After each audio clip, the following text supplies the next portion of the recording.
vernacular. You all know what I mean. He, talk proper, had that nasally voice, like pretty much like Carlton. And normally, I don't knock brothers like that if they come correct, if they be straight correct, they don't try to what you call belittle you or some shit like that and think that you're stupid until you shut their ass down and make them look stupid. Normally, that's what I used to. Because in their mindset, they think because you don't use proper vernacular, that you don't speak like them, or you come from what you call use proper English, and they try to basically say that, well, you are not as intelligent as me because I use proper vernacular, and I come from a good family background. Everybody went to college. My dad's an engineer, my mom's a doctor, yada yada yada yada, etc. And you come from a blue collar background, which you have some Negroes that actually look down upon. They come from those kind of environments that look down on blue collar black people, because they some went to an HBCU, some went to an Ivy League. But this guy, he went to an Ivy League. He kind of reminds you of a DeGrasse Tyson, but less intelligent, way less intelligent.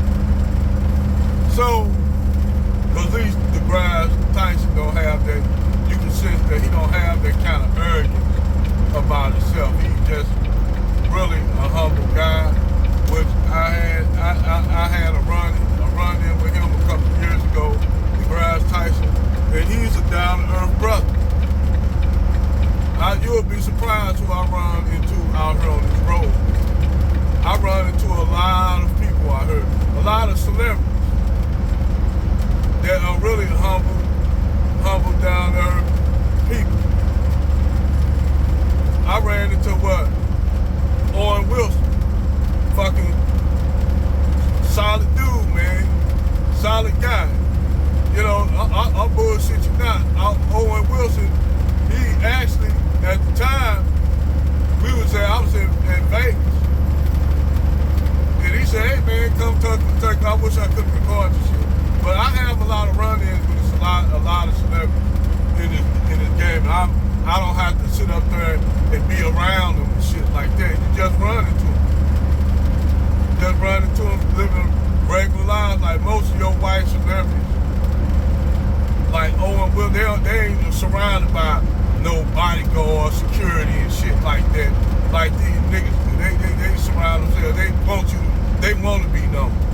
But you got a lot of these white celebrities like him. They don't surround themselves with no entourage of motherfuckers. You just run out, they regular person. But anyway, back to the subject matter at hand. You'll have these what you would consider uppity black folks, and first thing they'll say, the black people from the hood, they always diss us and try to say because we talk proper, they have a chip on their shoulder. That's not true.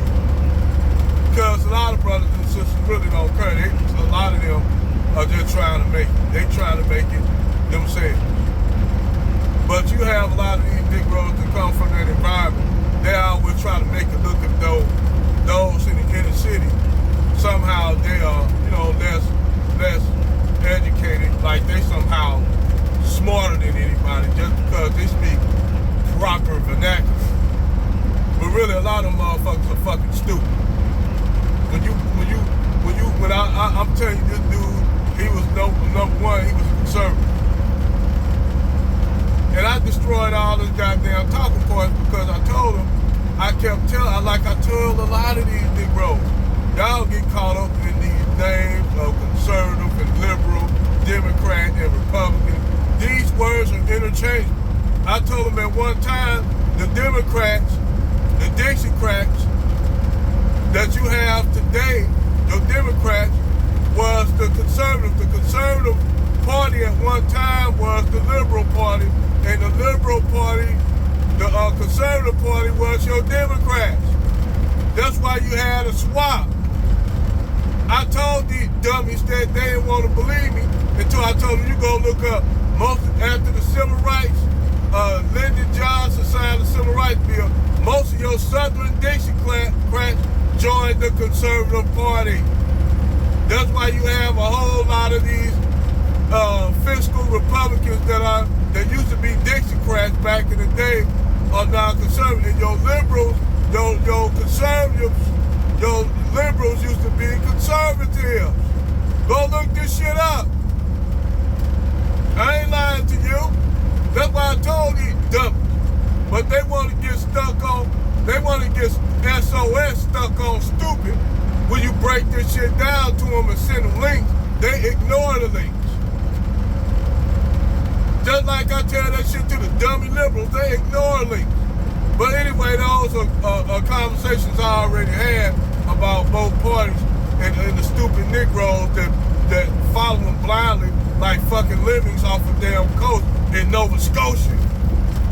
Nevertheless, you know, like I said, you have a lot of these Negroes that think in order for you to be a well-rounded individual, you gotta have speaking proper English, proper vernacular.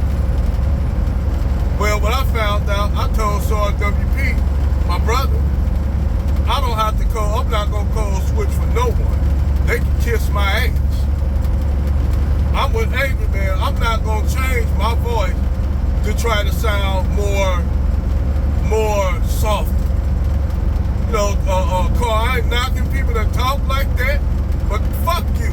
Don't try to tell me how to fucking talk. You can understand the words that's coming out my mouth. I'm speaking just as much proper English as your proper ass is speaking.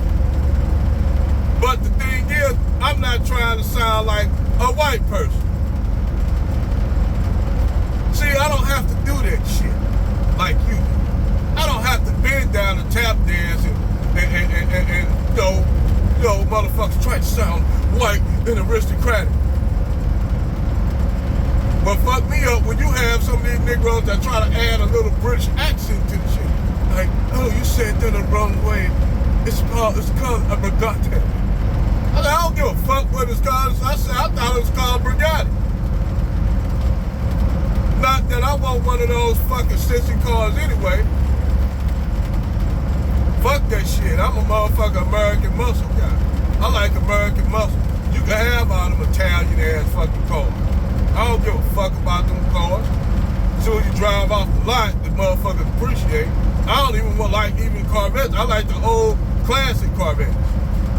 But anyhow, like I said, I'm not trying to fit in, to try to get in to fit in, trying to talk what you use proper grammar. Hell, if you can understand the words that I'm saying right now, then that's good enough for fucking me. If you don't like the way my voice is tonal, I have a tonal voice that is solid and heavy, that's your problem. I don't give a fuck about your feelings.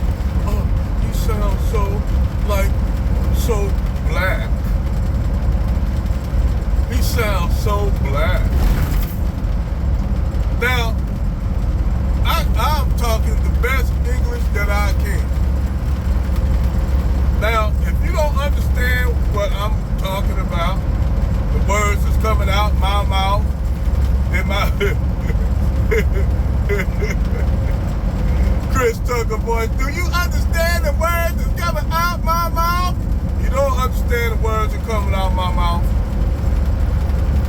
That's all on you. Now, the odd thing is, when I was practicing Islam, when I was a Muslim, I used to, go to the mosque here. And I always had the Pakistanis and the Arabs, young people, say they like the way I talk, the way I sound. And they would actually imitate that, how we talk over there in their countries, in their language, the slang words and shit like that. You all just don't know how much black people are, we are, respect. Just from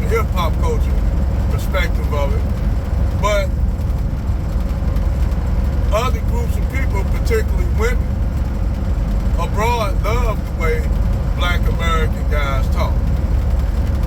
Like you go over there when I was in the army, you go over there to like Europe and shit.